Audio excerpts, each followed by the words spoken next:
Greetings. Today I want to talk about how to get the most out of your pentatonic scales by playing them over different chord qualities. Pretty cool sounds coming up, check it out.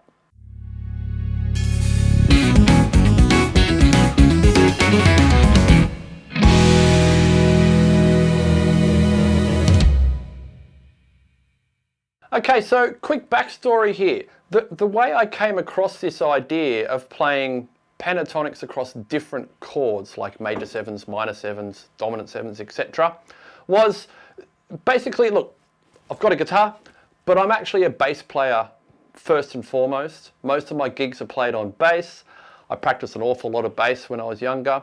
Now, an interesting consequence I found was when I started getting into like improvising melodies on the guitar, I found that a lot of my phrases and lines just didn't have that sort of certain something that I'd heard other players use. All of the lines were a little bit bland and maybe a bit predictable. And I kind of had this realization that by being a bass player, your primary job is to hold down the harmonic foundation. So the biggest, most important thing you have to do as a bass player is you've got to hit the root note. You've got to lay the root note of the chord down so everyone else can build on top of that. So as a bass player, I got really good at playing fills and landing and sticking that root note right on the beat. So my fills had this great grounding statement.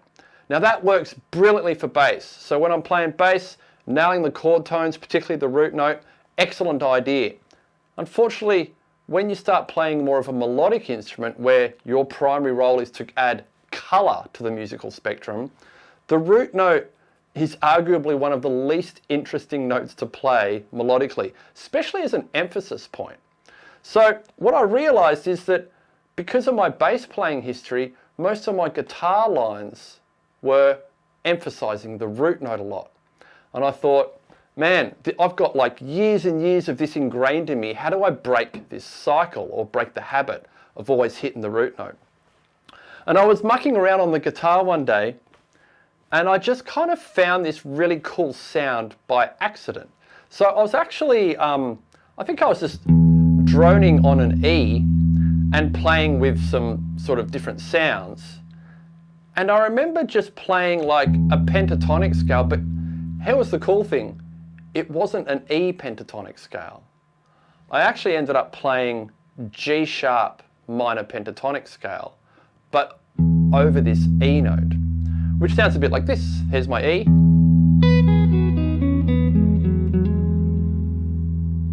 And as soon as I played that, my ear just went, what the hell was that? And it sounded beautiful to me.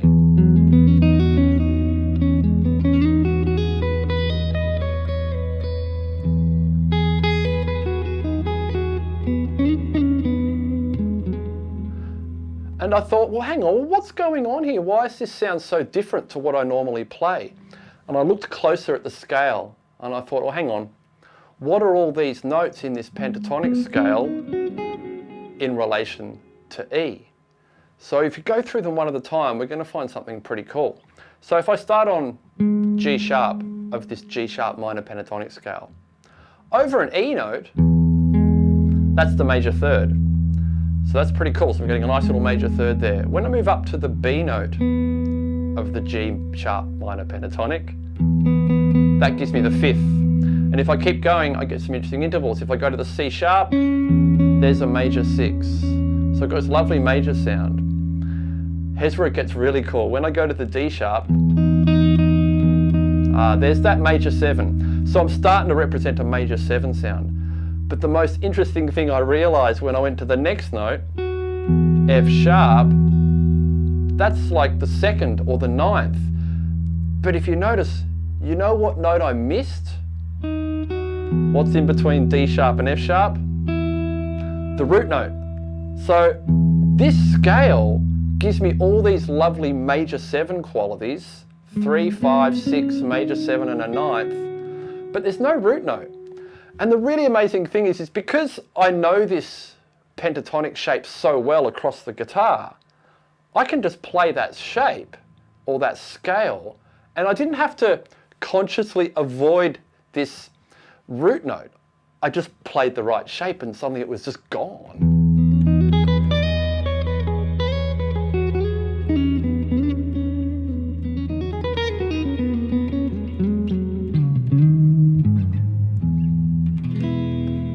Pretty cool. So this led me down a lovely little path where I started investigating, well, how can I use pentatonics to get all these lovely colors of other chords that I previously had been fairly, root note orientated in my playing.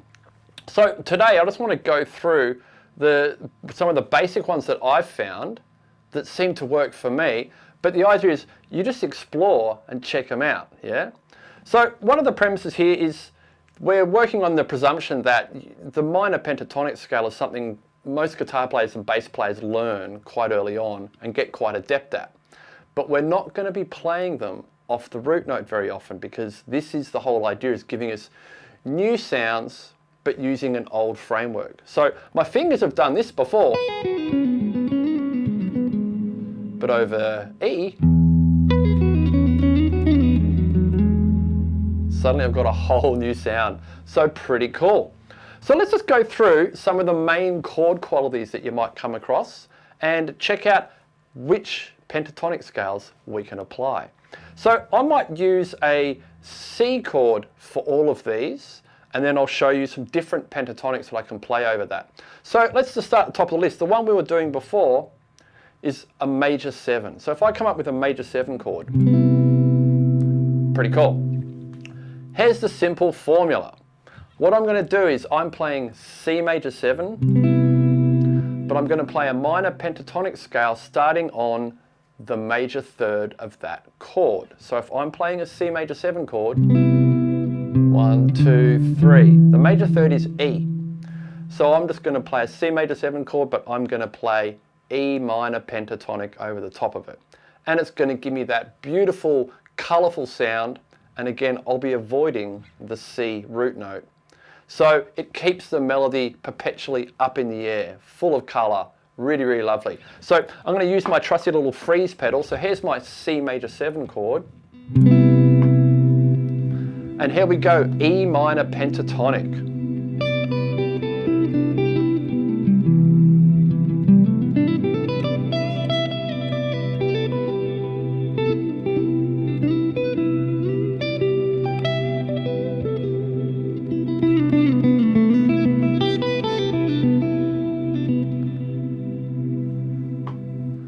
And there we have it. We have that beautiful rich major 7 sound, but none of the root note.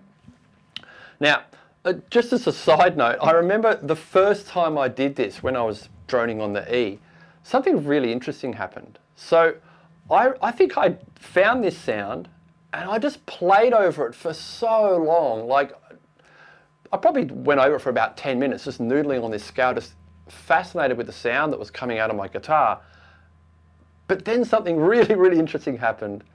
Is after 7 or 8 minutes of jamming on this sound, I played a root note in the melody. And the weirdest thing happened. The root note actually kind of sounded wrong, which theoretically, that doesn't make any sense.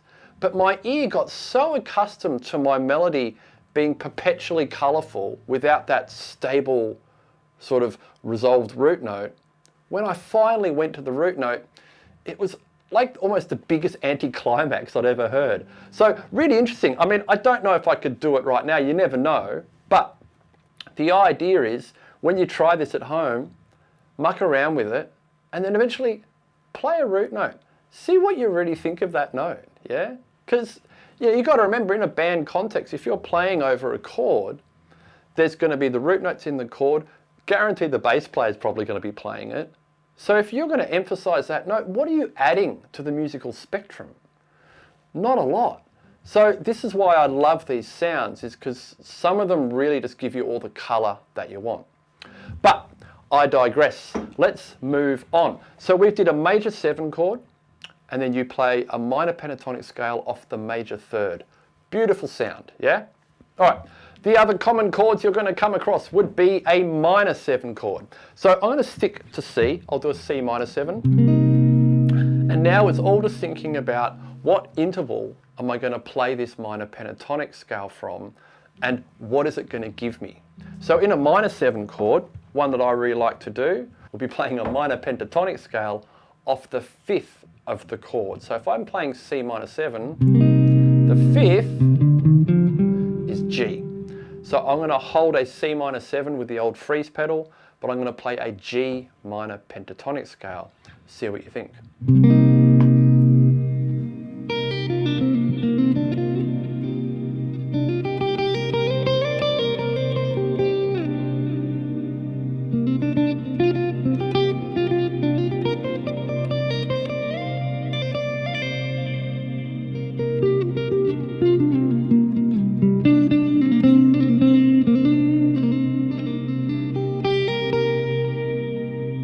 Pretty cool. So what do we got here? If we go through the scale just quickly, we've got G, which is the 5th of the chord. There's the minor 7th, B flat. Now this one has a root note, which is C, totally fine. You don't have to avoid the root note. It was just an interesting thing, I thought. Now this is what I love. This one gives me the 9th of the chord, and that's really kind of cool. So it really adds some sort of suspension or dimension to this minor 7 chord. And the last note we get is the 4th or the 11th. So again, we've got a lot of color going on here. So I like this idea is when we think about, we've got all these beautiful colorful notes, what are we missing? So this is also something to think about. I'm actually missing the minor 3rd by playing this scale. So I don't have my E flat. And again, you might think, well, that's a pretty integral part of a minor chord is the minor 3rd. You'd be right. But the theory holds in that if you're playing over a minor chord, someone's probably already playing that minor 3rd. So it doesn't add any extra sound, or color, I should say. So this is why I like these things, is that you are leaving some notes out. And then you've also got this idea that sometimes it's actually great to throw them back in. So you've also got this balance idea, right? So if I play over that minor 7 for a while and do the G minor pentatonic, I'm avoiding the minor 3rd. Well, at some point after a few phrases, if I do play that minor 3rd, just throw it back in, it's a really interesting subtle change. And this is interesting because then your melody has surprises. So it's kind of interesting. If I try it out. There's the minor 7. We'll do a bit of our G minor again. There's that 2nd. There's the 11th. We're avoiding the 3rd. I'm really just dancing around. I'm really sort of like avoiding that 3rd.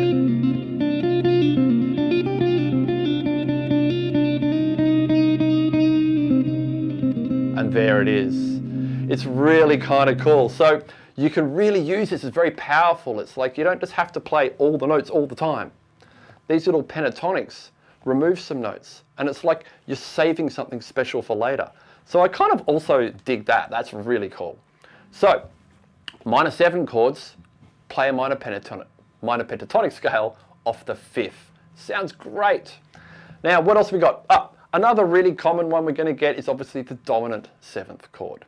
Now this is an interesting one. So I've had a hunt for some of these. There's a couple of spots that you can do, and it depends what sort of sound you want to go for here. But we're just sticking to the minor pentatonic at the moment. Obviously there are all sorts of different pentatonic scales out there, and we can investigate some of them. I might check one of them out at the end. But for now, let's stay on the minor pentatonic path, right? So I'm going to go for a C dominant 7. Now, there's two main places I could probably go for a minor pentatonic scale here, and they're both going to give me a subtle different flavour. The first one is quite common. People use this a lot, especially in the blues. If I'm playing a C7 chord, I can just play off the root note a C minor pentatonic scale. And that sounds really cool. It's classic bluesy sound. So there's my C7. So C minor pentatonic.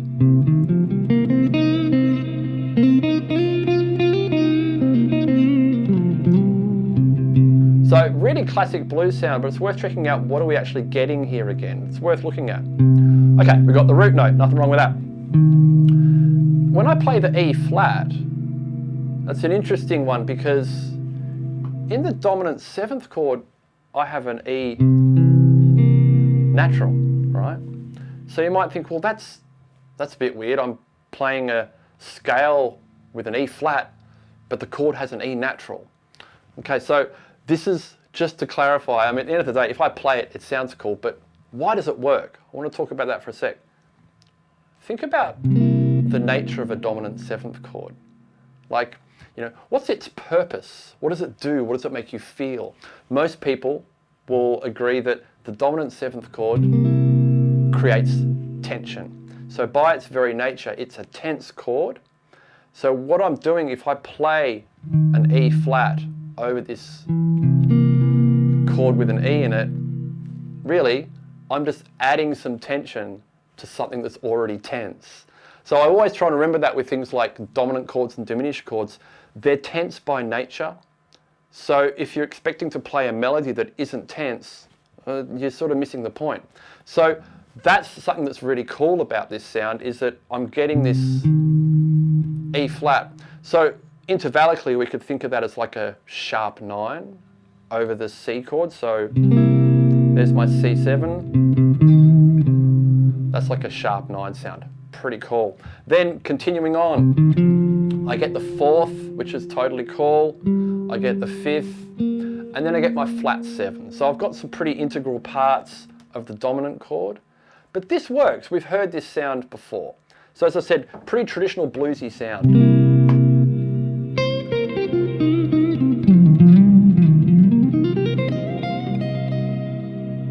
Not bad. But the other one I found that you can muck around with, which is interesting, would be off the 5th. So similar to the minor 7. So if I'm playing C7, I could play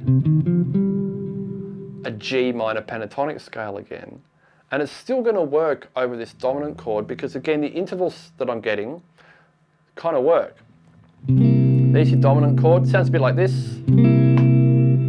So G minor pentatonic.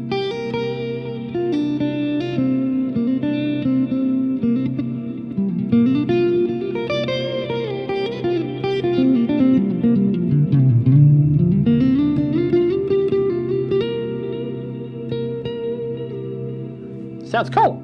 So what are we getting there? Let's just quickly go through that. We've got G, which is the 5th. We're moving up to the flat 7 to B flat, so that's great. We've got a root note. This time we're getting a 9th. So this would also be great for like a C9 chord, yeah, which is just a C7 chord with an extra note. And then we get the 11th again, which is the F. So this one works really well, but it's probably more for a sort of, yeah, like a standard dominant chord or like a 9th chord. So if it is like C9,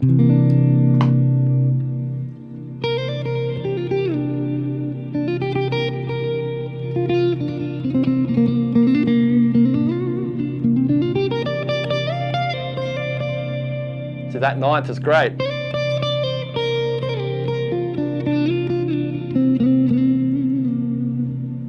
That's a ripper, I love that one. So you got a couple you can do over the dominant chord. Again, we're still sticking with the minor pentatonic thing, but we'll come back to some others later. All right, so we got major 7 chords, beautiful. Minor 7s, dominant 7s, what else do we get? Sometimes we get the old half diminished, or minor 7 flat 5, as some people like to call it. So that's a nice one. You can also get a bit of a cool sound with the minor pentatonic, and this time, there's my C half diminished. I'm going to play a minor pentatonic scale off the minor 3rd of this chord. So there's my C half diminished. The minor 3rd of that is E flat. So now I'm going to play an E flat minor pentatonic. And what is that going to give me? Remember, C half diminished is the chord. Going through the notes of E flat minor pentatonic, we get E flat. Well, that's the minor 3rd. That lines up with the half diminished. The next note I get, here we go, I'm going to get a G flat. Now that is the flat 5. So I'm lining up with the chord really nicely here. Now, here we go, we get an A flat. So that's a bit like a flat 6 or a sharp 5. Beautiful, nice tense little note there. And then what am I going to get? B flat, there's my flat 7. And then I'm going to finally get, D flat. So that's kind of, again, really interesting. I'm playing a C half diminished chord, but my scale spits out D flat, which is like a flat 9. This is the same as the dominant chord, right? The half diminished, it's a tense chord, yeah? So adding some extra tension to a tense chord is no big deal. E flat minor pentatonic over C half diminished. Sounds like this.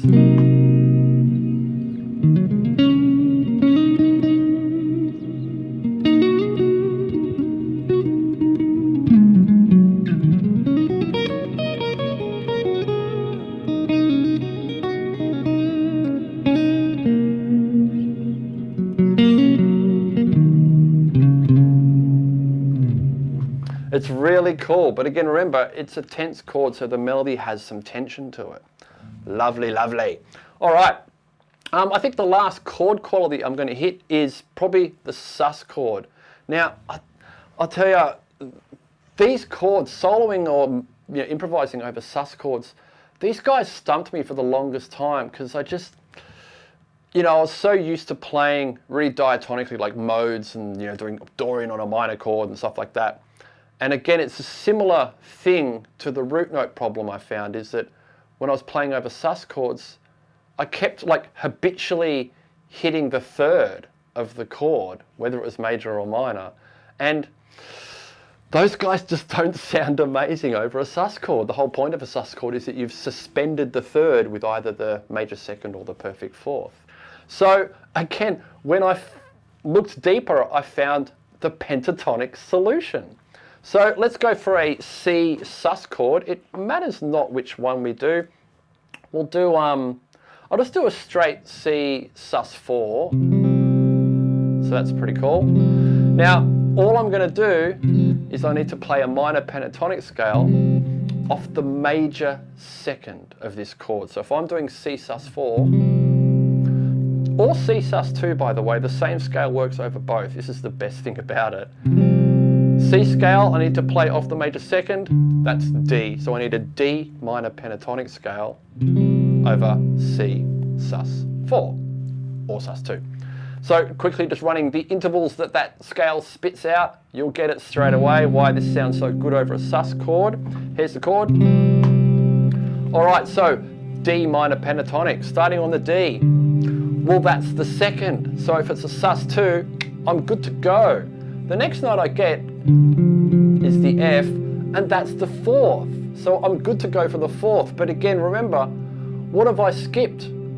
I've skipped the third. So there's no E or E flat, so there's no potential of playing like a major or minor third over this sus chord, accidentally. So I've got the 2, the 4, there's the 5, I've got a major 6, which is a really sweet note over this chord, and then there's my root note. Ripper! Suddenly it's like, oh my god, I can play over sus chords. D minor pentatonic over C sus.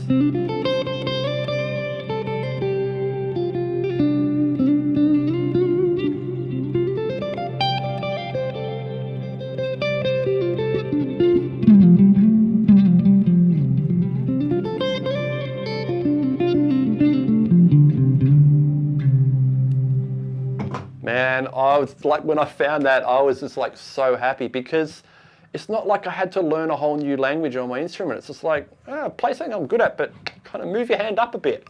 Woo, love it. Just to show you, it does work over both sus 2 and sus 4. So what if I did a sus 2? So I could do, there's just a nice C sus 2, same scale, D minor pentatonic.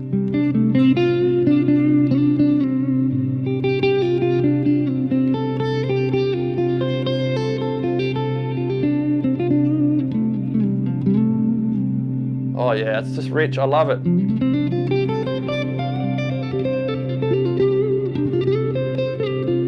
I can even play all my old cheesy blues licks and they kind of work.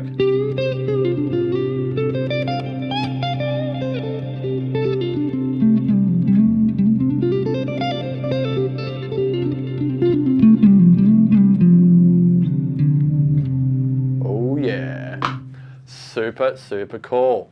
So they're just like sort of the main ones that I've found that I seem to use. Now, the kind of really funny thing about this was, as I said in the beginning, I kind of found these almost by accident because, well, not so much by accident, but like I was trying to achieve something that I realized I needed to, you know, avoid certain notes because I had this habitual emphasis of chord tones from being a bass player.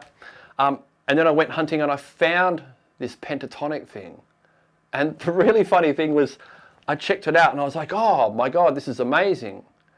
And then I sort of looked into it a bit and suddenly I just saw a million people talking about it. I'm like, oh, yeah, so I didn't invent anything new. This has been around for ages. I even remember seeing this great meme. I'll see if I can get a photo of it. It's hilarious. And it's literally about this whole concept of, you know, I'd learned all these pentatonics when I was young and I was really good at them. And then I started going, oh, I've got to get into this heavier scale. So I've got to get my altered dominants and my, you know, tritone subs and my superimpositions. And I went down the rabbit hole of all this heavy stuff. And then years and years and years later, I've come back to it. I'm like, yeah, you know what? Those pentatonics are pretty good. I just needed a different way to approach them. So super, super cool. Hopefully that's something you can muck around with. Check them out. And again, look, they're just the ones that I use, but I would highly encourage you just to go, look, what happens if I play this pentatonic over that root note and go, well, what intervals does it spit out? Yeah. And you might find some absolute gems. Yeah, I was actually talking to a friend of mine about this when I'd found it and I was really interested. And he has learned a lot of music from the Indian system and he plays sitar and tabla and everything. And I was saying, oh, I love this. I've got this major 7 chord and I play a pentatonic scale off the 3rd. And he's like, oh yeah, that's really cool. You should try it off the major 7. And I went, oh, okay. So I checked that out and I mean, I think I'm actually saving the best for last actually here. This is one of the absolute rippers. So if I come back to that, C major 7, now I'm going to play a minor pentatonic scale off the major 7 of that chord, which in this case is B. Check out the intervals I get. There's something real special here. Starting on the B note, I'll go up a bit higher. There's my major 7. Beautiful. Straight up to my D. So there's my 9th. Again, I've avoided the root note. Super cool, like before.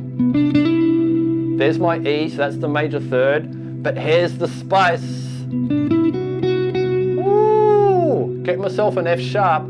I get a sharp 11. So, any prizes for guessing at home? We are talking Lydian. This is like a Lydian sound. So now I've got that, and then my A gives me my major 6 or 13. What a sound. So I'm playing B minor pentatonic.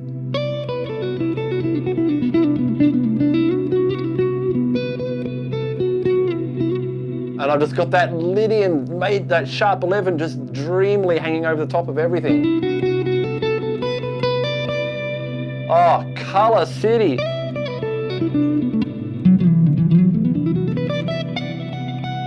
Woo! So beautiful. So that's an absolute ripper. So these are super cool. I mean, I feel like they're just like, I almost think of them like a cheat code. When I found them, I'm like, oh my God, I can just play all these cool sounds and I don't even have to like learn a new scale. Just play it somewhere else. Oh, so much fun. Anyway, experiment. Let me know what you think. Check them out. See ya.